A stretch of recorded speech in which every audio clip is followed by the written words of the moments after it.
ratusan mahasiswa Universitas Muhammadiyah Makassar melakukan aksi di Jalan Sultan Alauddin, Makassar, Sulawesi Selatan, Rabu tanggal 7 Oktober tahun 2020. Selain berorasi, massa aksi pun membakar ban dan menutup jalan di sepanjang Jalan Sultan Alauddin sambil menghadang truk untuk dijadikan mimbar dalam menyampaikan aspirasi soal penolakan UU tersebut. Mereka menolak pengesahan Undang-Undang Omnibus Law sehingga memblokade 2 jalur jalan yang menyebabkan kemacetan di jalan penghubung Kota Makassar dan Kabupaten Goa. Akibat dari unjuk rasa ini, banyak pengendara akhirnya berjalan kaki karena tidak bisa melintasi lokasi unjuk rasa.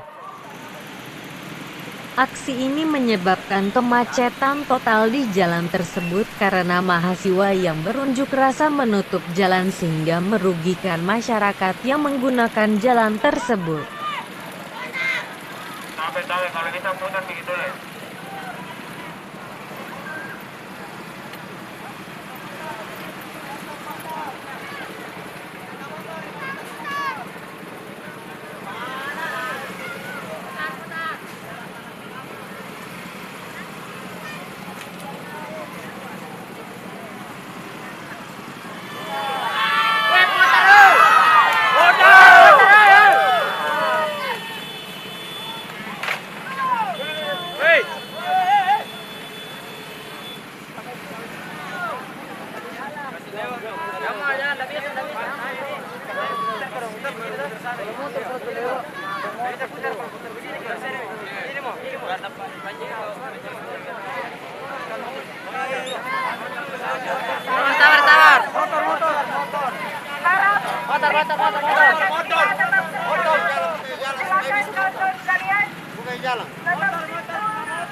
Baik, kita bersama dan nanti kawan-kawan sekalian.